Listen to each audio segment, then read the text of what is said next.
Welcome to EconTalk, part of the Library of Economics and Liberty. I'm your host, Russ Roberts of George Mason University and Stanford University's Hoover Institution. Our website is econtalk.org, where you can subscribe, find other episodes, comment on this podcast, and find links and other information related to today's conversation. Our email address is mail@econtalk.org. We'd love to hear from you. Today is April 2nd, 2012, and my guest is David Autor of MIT. David, welcome to EconTalk. Thank you very much. Our goal today is to lift a veil covering a phenomenon that is extremely important and very little known, and that is what is going on with the government-run disability insurance program here in the United States, part of the Social Security program. And today's discussion will draw on a recent working paper of David's that we'll put a link up to, which is The Unsustainable Rise of the Disability Rolls in the United States, Causes, Consequences, and Policy Options. Let's start with some basics. What's the idea behind the insurance program? When did it start? How is it funded? Sure. So the Social Security Disability Insurance Program was started in 1956.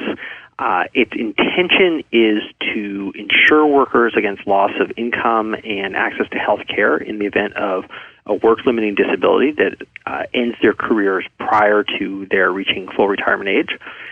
It's paid for by a part of the payroll tax, so essentially 1.6% of earnings up to a certain amount annually is devoted to the Social Security Disability Insurance program. So after you've worked approximately 5 years at a fairly high level of participation, so pretty much full-time, you will be insured under this program, and then as long as you are insured, if you become disabled, you can apply for and qualify for SSDI benefits. And if you were, and if you're approved, if your application is accepted, what's the benefit level? So the benefit level, a typical recipient will, at this point, will receive benefits of about $1,100 a month in cash benefits. And that is indexed to inflation, so it rises over time in nominal terms to keep pace with the growth of prices. In addition, 2 years after the onset of a disability, you would get access to the government's Medicare program, which is the same health insurance program that retired Americans get, and that's quite a generous program. So at this point, probably the value of the medical benefit for many individuals is as high as the value of the cash benefit. And I should say this is not it's not a huge amount of money, and it's not a great lifestyle by any stretch of the imagination. However, the $1,100 a month figure probably understates the value of that benefit, because you need to remember that's kind of guaranteed income for the rest of your life, or actually until you reach the full retirement age, at which point you go on to Social Security retirement and continue to receive the same benefit. It's guaranteed income, indexed to inflation with the government behind it. So it's sort of it's the closest financial product equivalent would be an annuity, which is basically a guaranteed stipend that supports you until such time as you no longer have financial needs. And you said the benefit is on average $1,100 a month. Is it tied to your earnings history in the same way Social Security is? It's exactly the same. It's calculated in exactly the same way your Social Security retirement benefit would be calculated, except using a shorter earnings history. So the first small amount of income is replaced at 90%, then at 32%, then at 15%. So the benefits can get reasonably high. For someone with very high earnings, you might have a Social Security disability benefit as much as $2,500 to $3,000 a month. I don't think it can go higher than that at present. So as much as 30-something thousand a year at the high end. Yeah, mm-hmm. Plus the medical benefits. For someone who was getting that would be a small percentage of their prior earnings. So the replacement rate is actually higher for lower income workers. Right. There's a redistributive kick in the system. That's right. It's meant to be progressive. But you don't have to. On the other hand, the taxation is regressive. So. Well, and let's talk about the taxation of your retirement. Of your disability insurance benefits. So, if you are disabled, and we're going to talk in a minute about what that literally means, but let's leave it vague for now. If you're disabled and you're not working and you're getting this benefit, what if you work a little bit? Does your benefit go down? Does it stay the same? Or are you not allowed to work at all because you're disabled? So there's what's called a substantial gainful activity threshold, which a couple of years ago was $1,000 a month, now rises approximately at the rate of inflation. And essentially what it means is if you earn more than SGA, you are, in theory, not disabled from the perspective of the Social Security Administration. They will they will reduce your benefits. You may lose your benefits for a month if you work above SGA. If you do it frequently, your benefits will be reviewed, and you may lose access to the program. You can be viewed as having recovered. And how do they? But of course, if you could make some money on the side, you wouldn't want to advertise it. Sure. So you have to basically be making money under the table. The thing is, not by intention, but the program creates a very, very strong incentive against meaningfully participating in the formal labor market. Because once you receive the benefit, as I said, it's an annuity. The kind of present value of a disability award for someone in their mid to late 40s is approximately $275,000. So it's the amount equivalent to someone giving you $275,000 in cash all at once and allowing you to invest it so you could live on those, to live to a limited extent on those returns on that investment.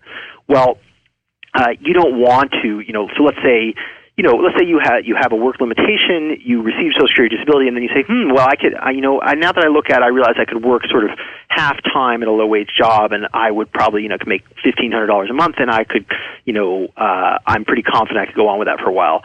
Well, that's a pretty risky proposition relative to continuing to receive guaranteed cash income and medical care, and that the income index to inflation for the Social Security Administration. And so you might be understandably extremely reluctant to forego that and return to the workforce to eke out a marginal and insecure living relative to the marginal but secure living you would have on the Social Security Disability Insurance Program.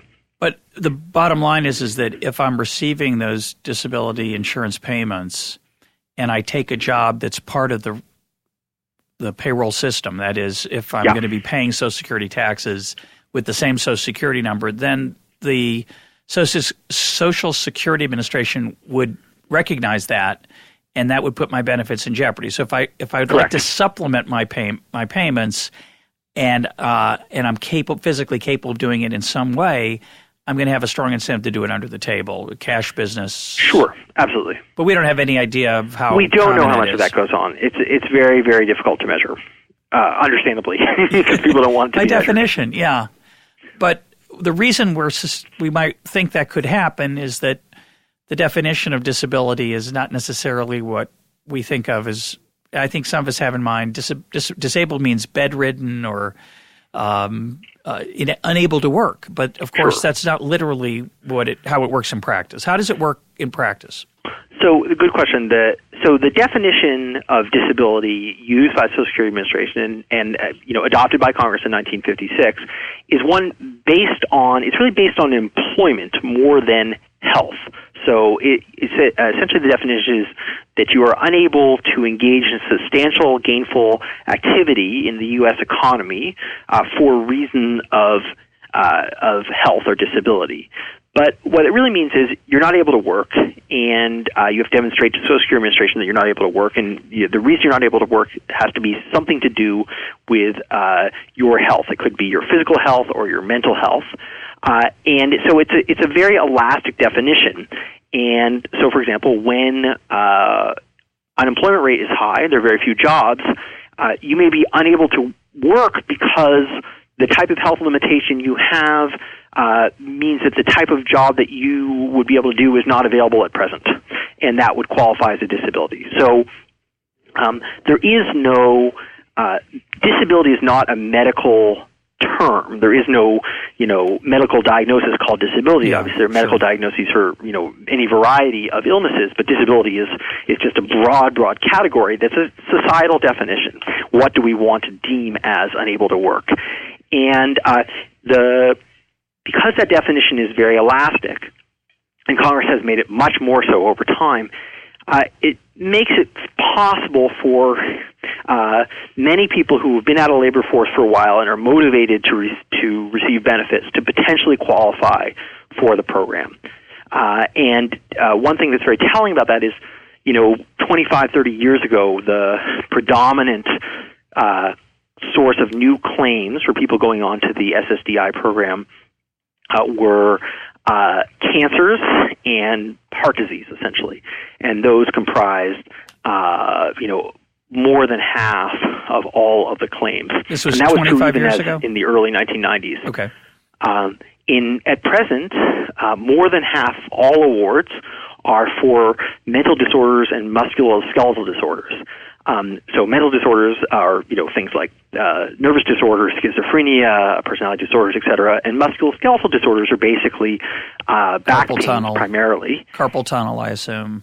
Yeah, and those are both categories of disorder are very difficult to verify. So soft tissue pain is difficult to prove or disprove. It's not observable. If you have a damaged disc in your back, that's observable.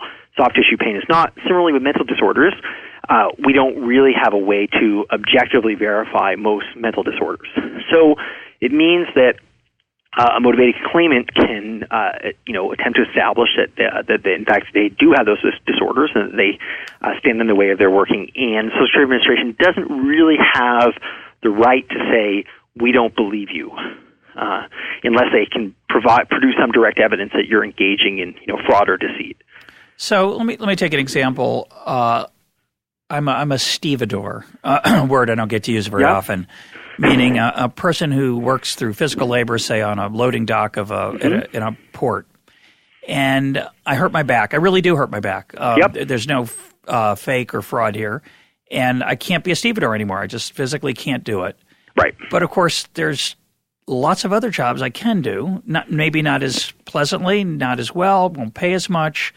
But in that case, I assume, can I get disability? So just because I can't be a stevedore? Whether there's another job the Social Security Administration thinks that you can do, and partly that depends on how trainable they think you are. So typically, the criteria actually change as a function of your age and education. So if you were, let's say that happened to you when you were 45, and you were a stevedore, but you had, some college education, they say, there's a lot of type of sedentary work that you could do that would use your, numeracy and literacy skills. So they might be unlikely to deem you disabled. Let's say instead you were 55 and you had no more than a high school education.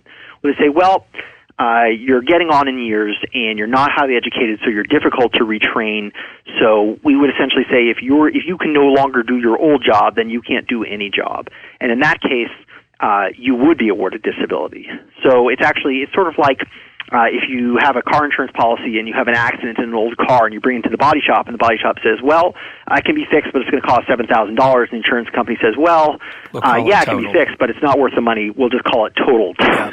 That's sort of what the Social Security Administration does with people who are over 55 and have low education. So the other aspect of this, of course, is that if technology changes on the dock and stevedores are no longer employable and everybody's fine physically, there is a temptation, of course, to feel that your back hurts because it's, as you said, in the other case with unemployment and during a recession. But here's a case of a technological change, structural change in the economy. It's going to be harder to find work. Presumably some stevedores find something that's not maybe as well, pays as well as what they did before, but others find that their back hurts. Is that what's going on, do we think? Yes, absolutely, and it's not as nefarious as it sounds. There are many people who apply for disability when they've been unemployed for a considerable period of time, and it's often because they've exhausted all their other options. Sure. So, as I said, it's not a lifestyle that any of us would want to choose. However, it's better than unemployment without benefits and no prospect of work in the near future. So, there's a classic study by Kermit Daniels, Seth Sanders, and Dan Black that looks at coal workers in Appalachia and essentially shows that when coal prices plummet, disability applications and disability awards from the Appalachian regions rise very rapidly.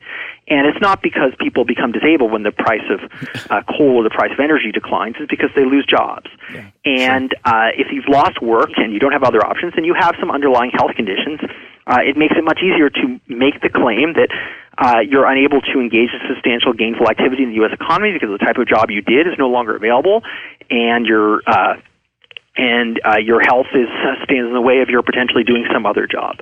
So disability claims rise very rapidly when the unemployment rate rises. And, we've seen a dramatic increase. So, for example, in 2011, there were 2.9 million applications for Social Security disability insurance. That compares, let's say, to 2005 when there were 2.1 million applications, or in 1999 when the economy was actually doing quite well, 1.2 million. So in other words, from 1999 to 2011, the number of applications rose by 1.6 million, more than doubled.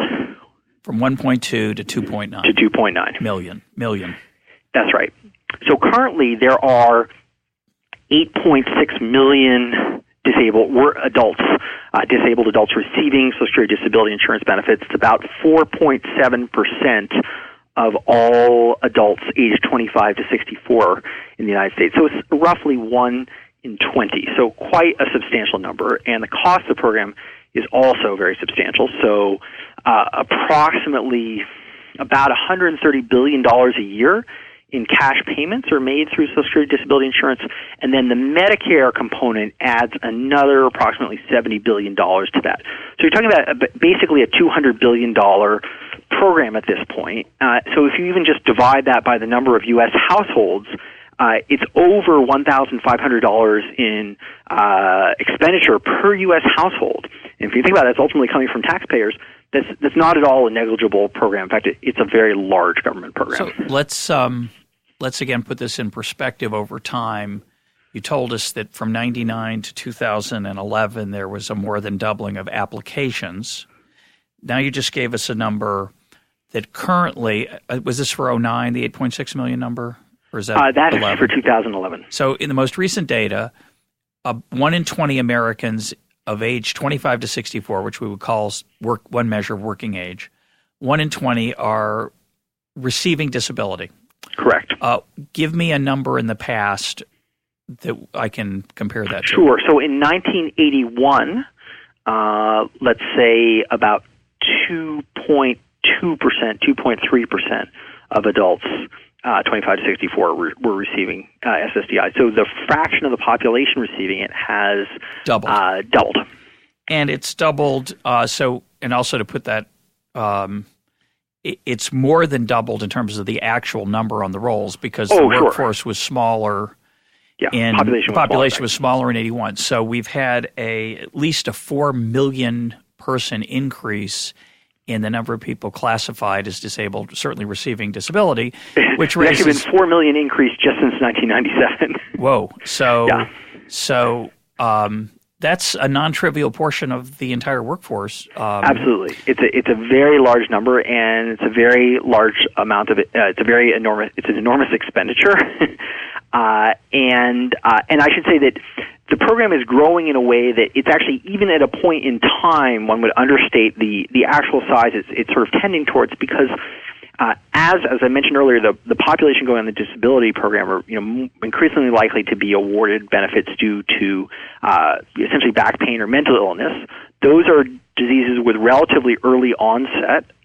They don't happen when they could easily start in your 40s, and they have very low mortality, which means that people will be on the program for many, many years. So it used to be that, and typically when people go on with dread diseases like cancer and heart disease, they don't tend to live very long, and so they're on the rolls and they're off the rolls a couple of years later for very unfortunate reasons.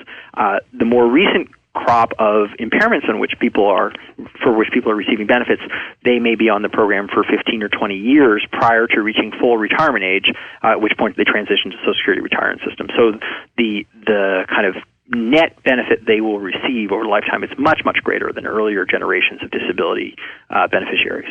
So this raises the obvious question. The U.S. workforce, the job distribution in the United States over the last 20, 30, 40, 50, 60 years has gotten safer in two dimensions. People are doing less dangerous things in general, and the things that are dangerous are getting safer. So it raises the puzzle, which is how could the work environment seem more disabling? It appears to be, or of course there could be something else going on. But it appears to be an epidemic of disability, an enormous increase, which we would, if we didn't know anything, we'd say, well, I guess people are getting hurt more on the job. But as you point out, these are the impairments are not what we think of as disability traditionally, people being losing an arm in a agricultural accident or a mining accident, or as you point out, heart disease. Yeah, actually, there's sort of two dimensions to this that are counterintuitive. One is actually a very small percentage of people who go on SSDI actually transition from workers' comp or something. It's generally not due to an acute workplace injury. So it's certainly not. It was never the case, and it's even less the case now that most people are getting hurt on the job and going disability. Right, so good point. That's definitely not occurring. And the other thing is that you would think, look, jobs have gotten, as you said, safer. They're more sedentary. Medical care has greatly improved. And, of course, ability to provide so-called workplace accommodations, basically technology that allows people with work limitations to still be productive on the job. Those things have all improved dramatically in the 50 years since the SSDI program was introduced. So all would say, gee, even if population health were holding constant, there ought to be fewer and fewer people who are effectively disabled because, of course, the types of jobs they need to do require less and less, physical capability. So it is indeed quite surprising, from that perspective, that we should see a kind of epidemic of disability. And I should also say there really is no evidence that suggests that there's an overall downward trend in population health. In fact, quite the reverse. Lifespans have increased, considerably in the last 50 years, and quality of life has increased. People have artificial, the quality, exactly. In fact, artificial knees, hips, and Exactly, right. So the rate of disability among people over age 65 has declined by some estimates by as much as a quarter in the last 30 years. So most evidence points to the fact that people are generally getting healthier. Now there are some countervailing indicators. So obesity and diabetes are the two things, the two kind of adverse population trends that are certainly working against the health of the U.S. population. They don't limit your job effectiveness that much. I'm sure they do somewhat. Certainly, diabetes, if it's not managed well, can be a major hindrance, and obesity itself also limits people's. Interferes with health on a variety of levels. But I don't think this is, by any stretch of the imagination, the major factor behind the rise in disability rolls. The major factor is the disability system itself, that it's become more accessible, that the definition of disability has actually been made considerably more elastic over time. And then the other factor that should not be neglected is that the labor market has gotten to be a much more difficult place for people without moderate to high levels of education. And most people who are on the disability system, the vast majority, or at least a substantial majority, are people without education beyond high school. And typically they're mid-career or older workers who have limited formal education, and they get displaced from the workforce, and they turn to disability as a last resort. And that's why the program grows so rapidly when the unemployment rate spikes, as it has done over the last several years. So the combination of a program that is essentially becoming more valuable due to the rising value of medical care, and more accessible due to the liberalizations made by Congress, with a labor market that's becoming less and less forgiving, lower real wages for low-skilled workers, fewer opportunities, and in fact less likelihood of getting health insurance. All that makes the disability program look a lot more of a good option for many people.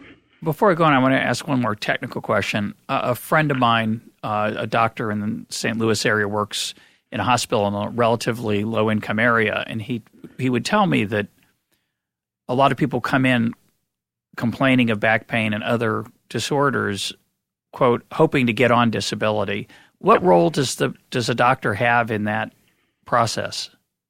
Well, quite an important role, actually, because the Social Security Administration is bound by law. Again, this is Congress's decision in 1984 to give sort of first weight to the evidence provided by the disability claimant's own medical counsel.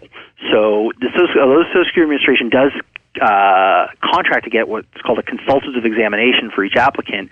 It actually has to give it has to believe, is required by law to take more seriously the evidence provided by the claimant than by its own consultants. And only in cases where it has reason to believe that the claimant is distorting the information does it have the right to ignore it. So there's a very powerful kind of for-profit advocacy component to getting people onto SSDI. So there's many law firms that specialize just in this practice, and they work, with counselors and physicians and so on to build a strong case to support an individual's application. So there's a well-known firm based out of New York called Binder and Binder that alone, I think, received more than $20 million in 2010 in payments from the Social Security Administration for claims brought against it by plaintiffs, or for claimants. Just to clarify how that works. Yeah. Essentially, if you apply for disability benefits, if you're denied, you appeal either once or twice, and eventually your case goes up to an administrative law judge.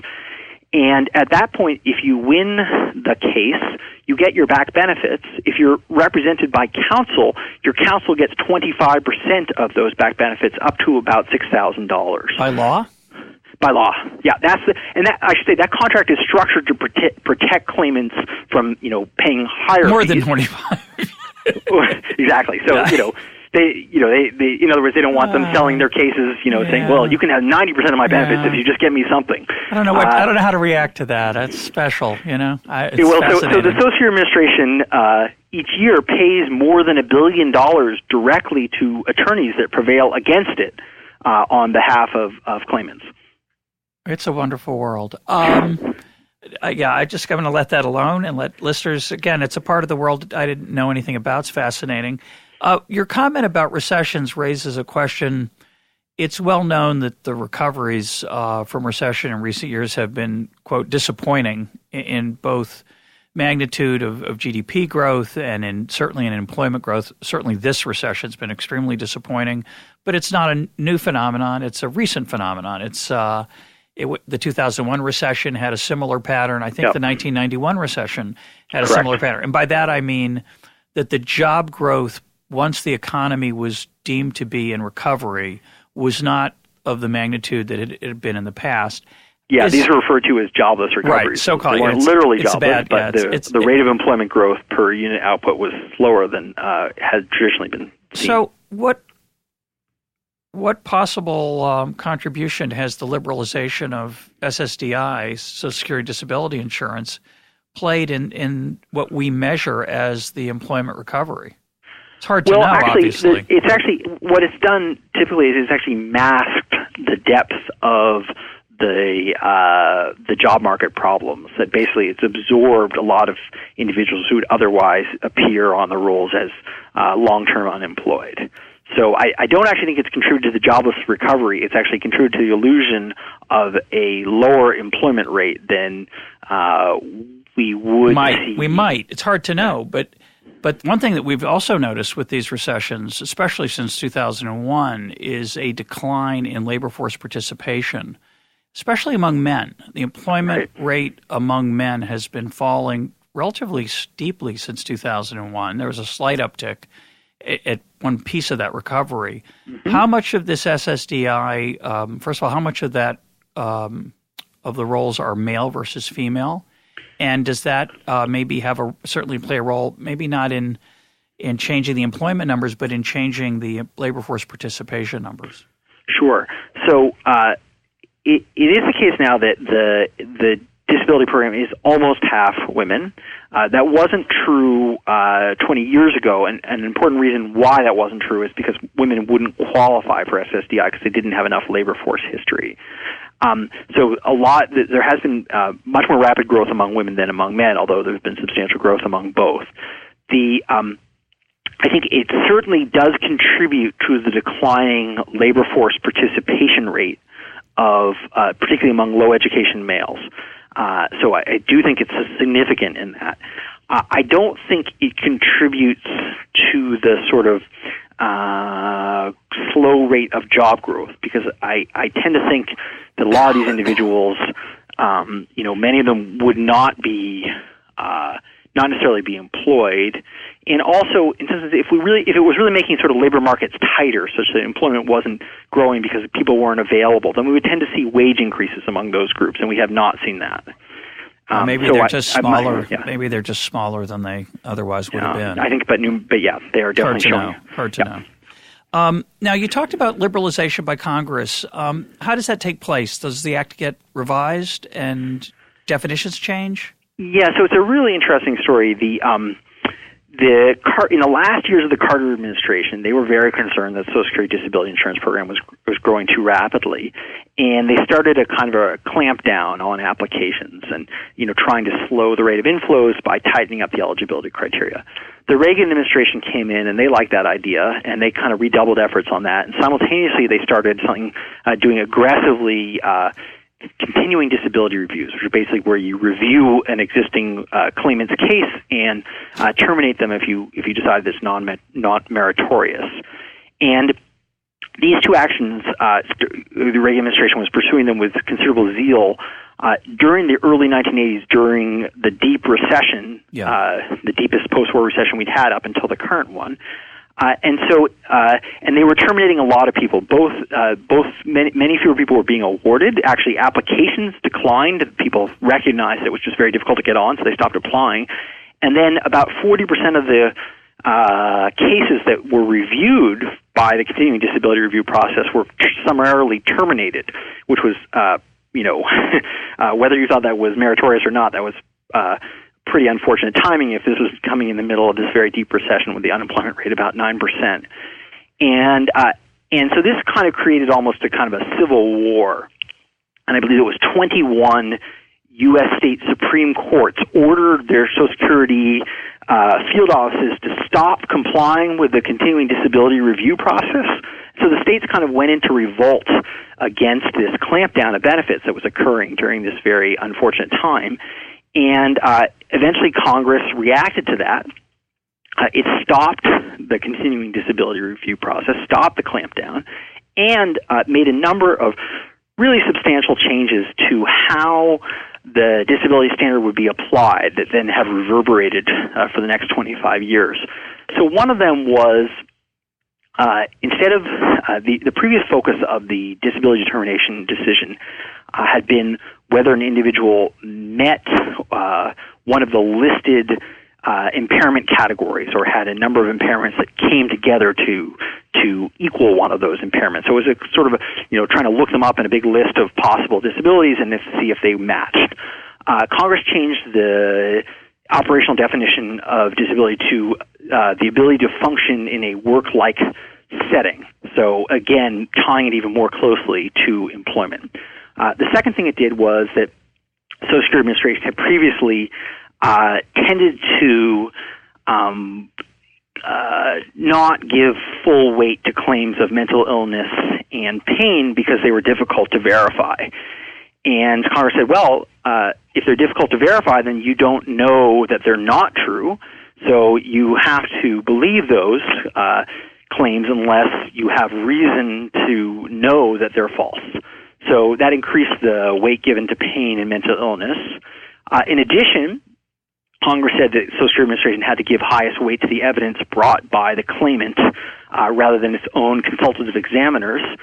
And finally, they changed the rules regarding continuing disability reviews. So previously a CDR, continuing disability review, was essentially a de novo evaluation of the case. In other words, start from scratch and try to reach a new decision. Are you disabled or not?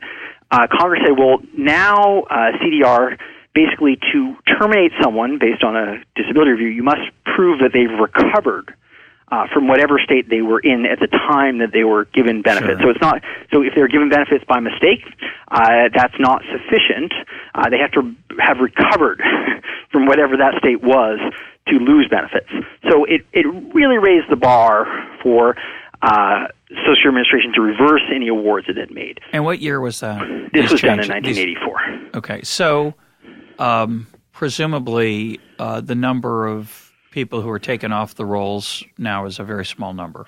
It is a very small number. That's correct. Is it close to zero? And interestingly, there wasn't a big surge in disability awards, after, in the mid-1980s because the economy was doing great and things were growing very, very rapidly at that point. So the labor market was in great shape.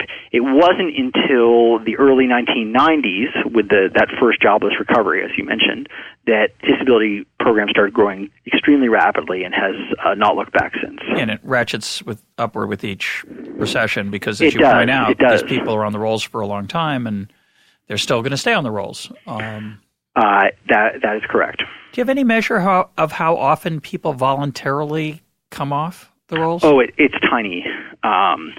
It's less than 1%. Okay, that would be tiny. Per year. That's tiny. And even many of those, it turns out, are many of those turn out to be illusory. So it's a very, very small number.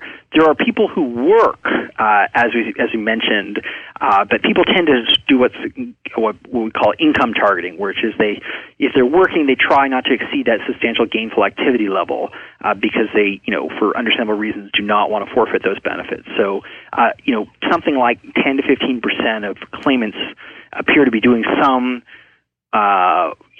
work for pay that's registered in the Social Security system in the course of a given year, but they do it at a very modest level. How did the Americans with Disabilities Act affect the program, and how does it interact with it, if at all?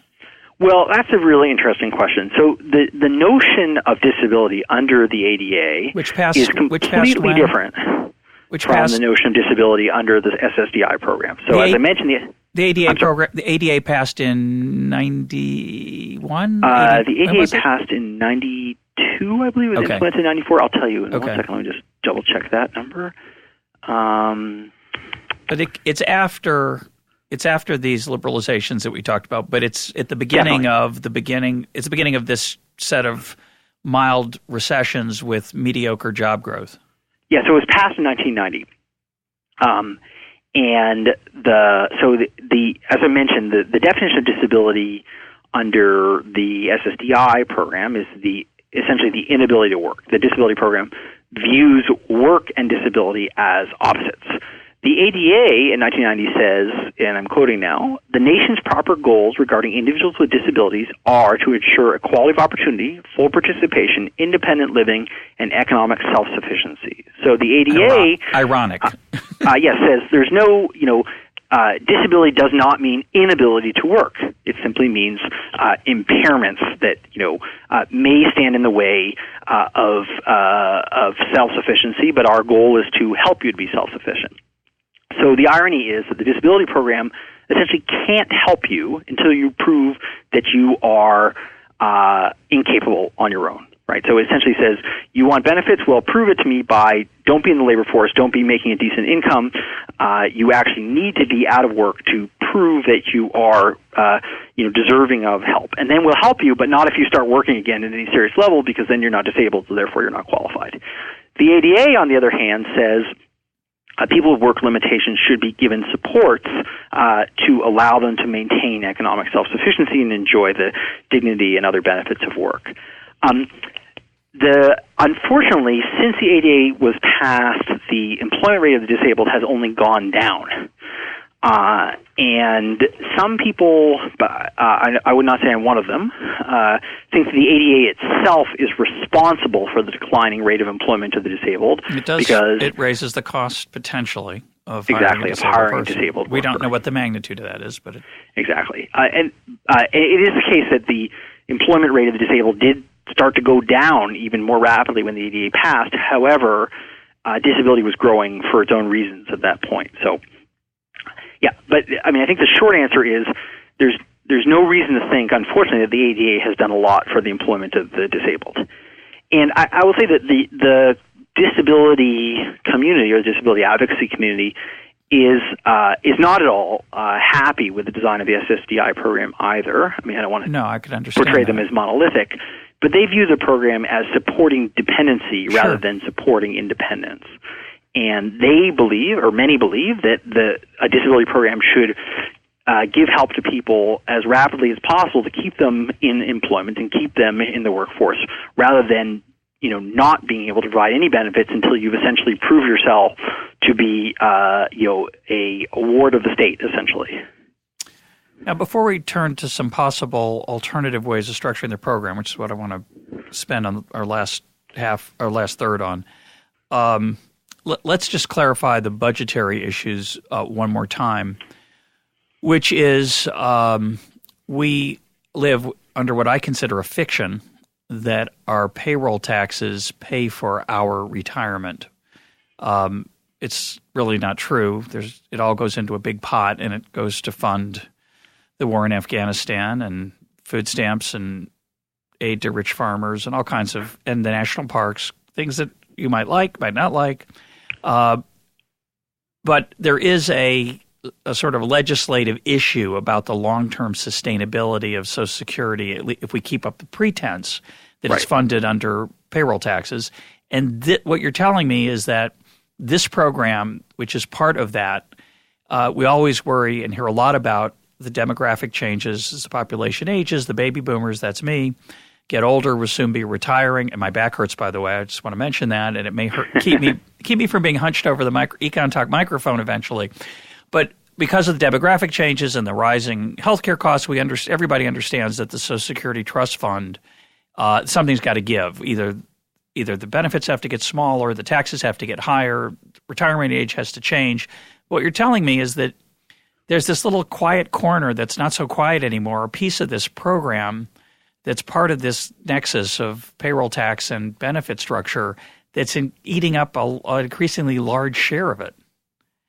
That's absolutely correct. So, to just put that in a very concrete way, in 1984, before the disability program was liberalized, SSDI consumed 1 in 10 Social Security Administration dollars. And I should say Social Security Administration, what I really mean is the combined expenditures of the retirement and disability program. By 2009, it essentially consumed 1 in 5. So 20% of all Social Security combined expenditures were going to the disability program. So it's claiming a much, much larger share of all the payroll tax inflows into the Social Security system than it's actually contributing. So that 1.6 percentage points of payroll that I mentioned earlier doesn't go nearly far enough to cover the actual expenditures of the program. And so, people often talk about the Social Security Trust Fund. The Social Security Trust Fund is actually, quote, is 2 trust funds, neither of which is a fund, to tell you the truth, but as you mentioned. But one is the Retirement Trust Fund, and the other is the Disability Insurance Trust Fund, and people talk about the day that those will go bankrupt. Well, the Disability Trust Fund is now projected to go bankrupt in approximately 5 to 7 years. And the Social Security Retirement Trust Fund is not predicted to go bankrupt for another couple of decades. But the sort of bankruptcy of the entire system keeps being brought closer to the present because when you add the 2 trust funds together, the Social Security Disability Trust Fund keeps sucking more money out of the total pot. Right. Now, when I say they're not really trust funds, because as we know, the Social Security system is a pay-as-you-go system, meaning that the money isn't payments put aside. of the current cohort of workers pays for the benefits of the current cohort of beneficiaries. Right. There is a trust fund, which is a paper device that says this is the amount that's been paid in, this is the amount that's been paid out. But the amounts that have been paid in excess of what have been paid out, they were not saved. They're just liabilities from one part of the government to another part. Right. I have a note here. I don't know why I was going to ask this question, but I don't want to miss it. What are the incentives of the system for employers? We've been talking about employees. Sure. How do employers enter into this? Yeah, unfortunately, there's the system provides no incentives to employers to reduce the claims made against it. Although every employer and worker jointly pay the payroll tax, there's no what's called experience rating. In other words, an employer who has more of its workers going onto the SSDI program does not pay higher payroll taxes than one that has fewer workers going onto the system. And so employers at the margin bear no additional cost when a worker goes on. Of course, they all have, eventually everyone pays or will have to pay somehow for the many people receiving disability benefits, but it doesn't, whether a firm sends 1 worker, 1,000 workers, or 0 workers to SSDI, it does not affect its individual taxes under the disability insurance system. So there's no incentive, unfortunately, for employers to try to see that the system is used responsibly. And one more question. This one's slightly a public choice question. I was going to say it's slightly cynical. Maybe it's cynical might not be the right word, but the expansion of definition of disability to include mental health issues is part of a general phenomenon in our society of a treatment of mental issues as diseases, disabilities, as physical issues, which, of course, as you pointed out earlier, there's no literal physical diagnosis. We've had some very interesting podcasts in the past on this issue of how the definition of what is a disease in and of itself is, of course, open to dispute. Do we have any evidence on the role of the mental health industry lobbying for these changes that Congress put forward in the mid-'80s? I'm not aware of any of that sort. I mean, because they benefit tremendously from it, right? Because those law firms go hire them. I mean, I should say that one thing a point I wanted to make earlier, there are really three public disability systems in the United States. So one is Social Security Disability Insurance, which is the one we've been discussing. Another one is the so-called Supplemental Security Income, the SSI, which is basically a less generous disability program for people who don't have a work history. It's what's called an entitlement rather than an insurance program.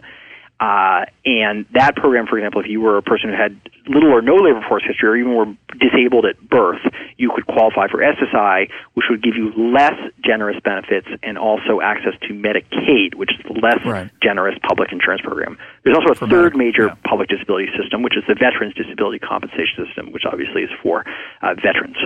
So the SSI system actually is the one that's the one for individuals who don't have much work history. That one handles a very large proportion of the very, very serious mental illness cases, like, for example, schizophrenia, where many people who have schizophrenia have very limited or no work history, and they receive very, very expensive anti-schizophrenic, antipsychotic medications, and of which the government is often almost the sole buyer, buying those pharmaceuticals through the SSI program, and their pricing reflects the fact that the government is the sole buyer. In other words, some of those drugs dosages will run into multiple thousands of dollars per month. And so there, I think that is very much a case where the pharmaceutical industry has benefited enormously from this particular policy and has worked hard to make sure that its expensive and exotic pharmaceuticals are used for treatment of those patients. Journalists, please take note. This is a great, interesting story that probably hasn't been enough written about. Very interesting. Yes, actually, my co-author Mark Duggan at the Wharton School, University of Pennsylvania, has a very insightful paper with Fiona Scott Morton, who now works in the Federal Trade Commission, on pharmaceutical pricing and its relationship to Medicaid expenditure. That basically drugs in which Medicaid is the primary buyer have just amazing cost inflation. That's because the government essentially is not price sensitive. It's supposed to go the other way, right? They're supposed to be able to get a discount, a bargain, because they're the biggest buyer, but it doesn't. Well, so they're required to get 15% below the lowest wholesale price, but of course that just means the pharmaceutical manufacturer, since there are very few private buyers, it'll just jack up the price and give the government 15% off of that. It's clever. It's a very high price they're getting a discount from. So in the SSDI program, I think this is less of an issue. Many of the people who have mental illnesses on SSDI will be getting more sort of garden variety antidepressants. Maybe they'll be getting lithium for bipolar disorders and so on, but they wouldn't be getting the super exotic antipsychotic drugs. I was thinking about the diagnosis part, where the law firm, to establish disability, would hire a psychologist or a psychiatrist to testify or assert the existence of a disorder. Definitely, yeah. Not so much on the pharmaceutical side, but on the consultative side, yes, it is there's no question that this employs a lot of skilled medical labor. Yeah, both of them depress me, but I'm not taking anything for that right now. So let's talk about alternatives to the current system. There's the budgetary part of this is going to eventually start to get people to pay attention to it, and some things will potentially change. What would you suggest? Well, so the disability system that we have now is a perfectly reasonable system for people who have an acute or a long-term disabling ailment that really prevents them from working. And for those people, receiving medical care and reasonable levels of cash benefits on a long-term basis makes sense. And that's many of the people on the disability program. I don't want to suggest that, that most people in the disability program are, in one of these other categories. I mentioned a lot of the inflows onto the program are within these categories of these, mental illness and back pain, but that doesn't mean the majority of all the people on there currently are in those categories. But the problem is that we don't have a system. So we have a great long-term disability system for people who need that. What we don't have is a system that's set up to help individuals who are struggling to remain in the labor force, but may be facing work limitations that make that difficult. We don't have a system that supports them to stay in work. In fact, we have a system that gives them a strong financial incentive to exit the labor force so they can qualify for these long-term benefits. So one idea that my frequent co-author Mark Duggan and I have proposed for as an idea to be explored, we wouldn't want to say that this is exactly shovel-ready, is to provide a kind of a front end to the disability system. So currently, a third of American workers have what are called private disability insurance policies through their employers.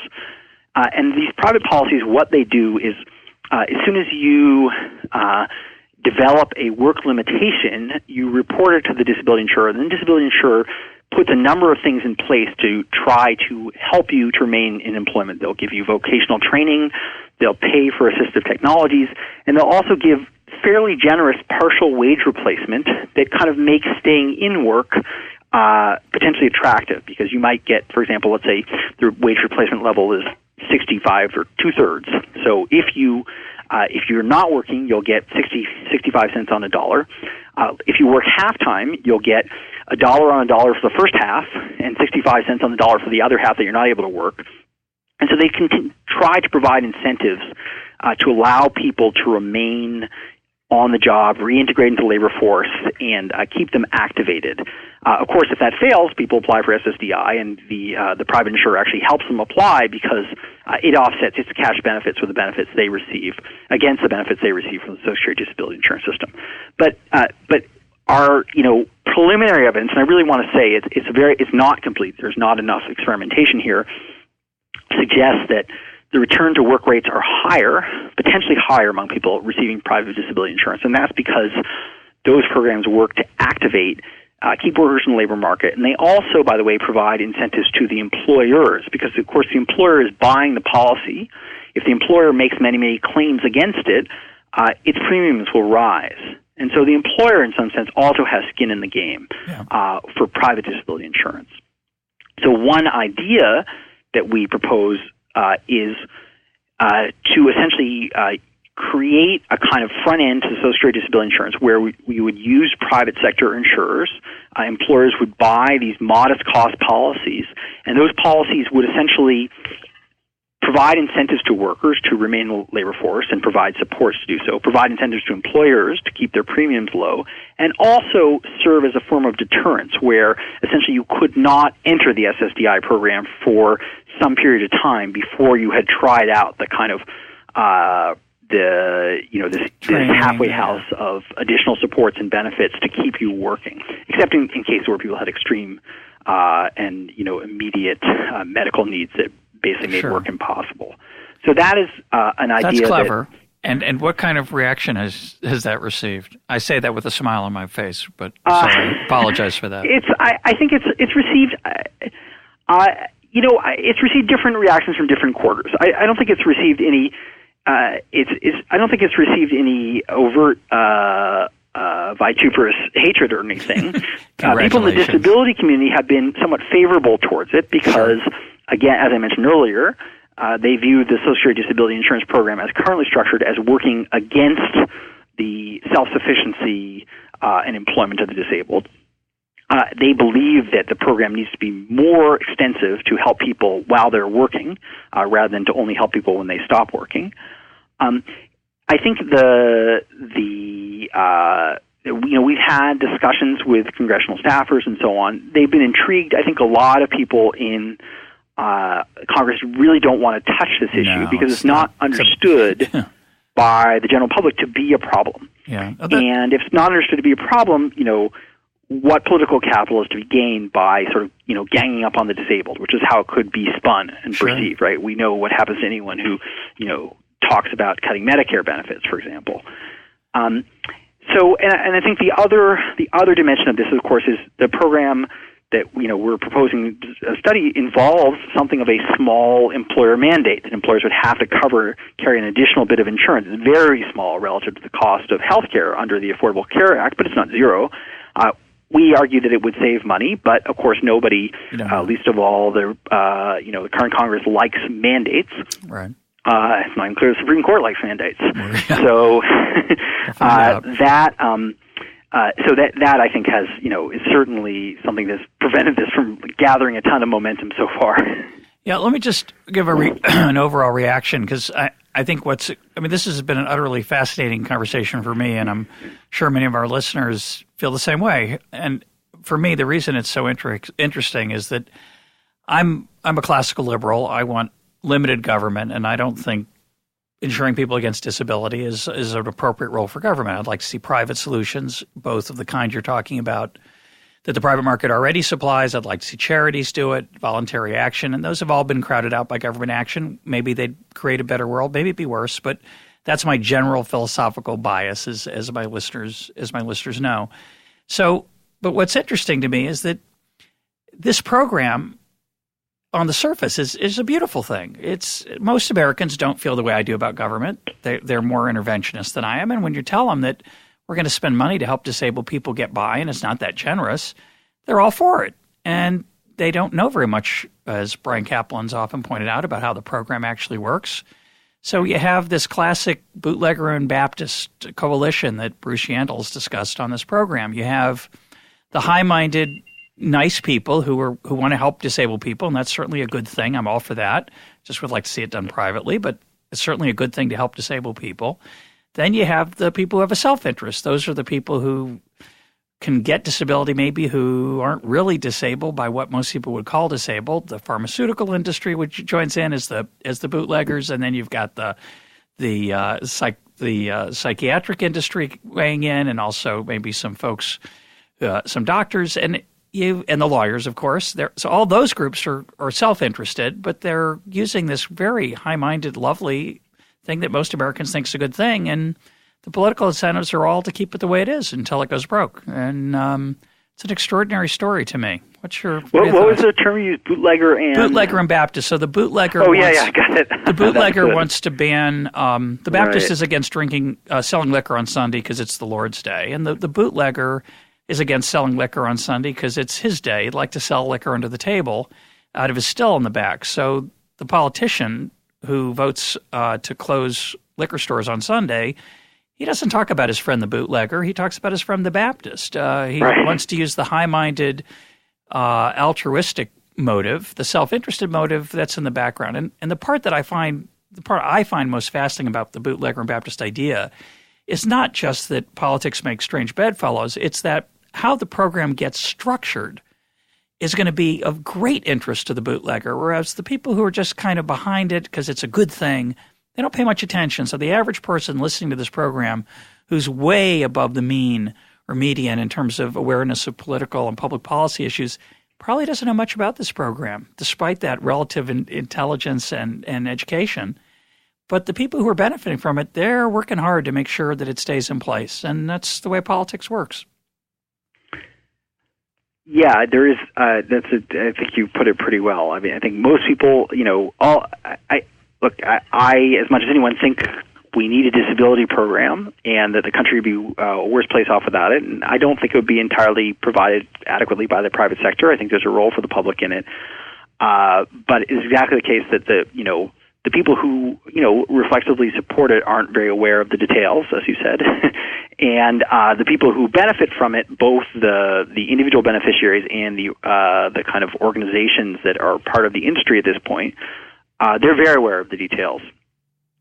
And it is an extremely difficult thing to change. And I actually think but the greatest impediment to its changing at this point, I think, is not so much the lobbying per se, but the fact that the public is not aware of the problems just makes it politically a very unpleasant thing to get near. I just don't think any politician would view that as a good career risk at this point. It's sort of like when Ronald Reagan, came into office with the goal of reforming the welfare system. He, basically took 15 years of demonizing welfare recipients and calling them Cadillac driving welfare queens and so on, which I don't think was justified, before we had welfare reform under Clinton in 1996.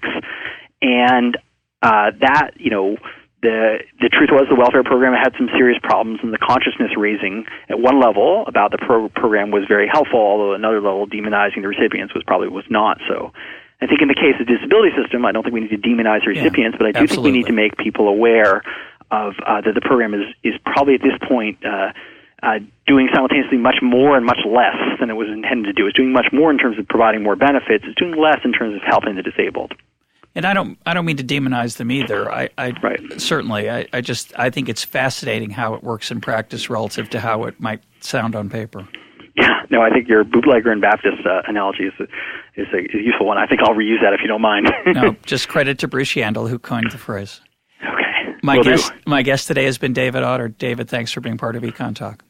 My pleasure.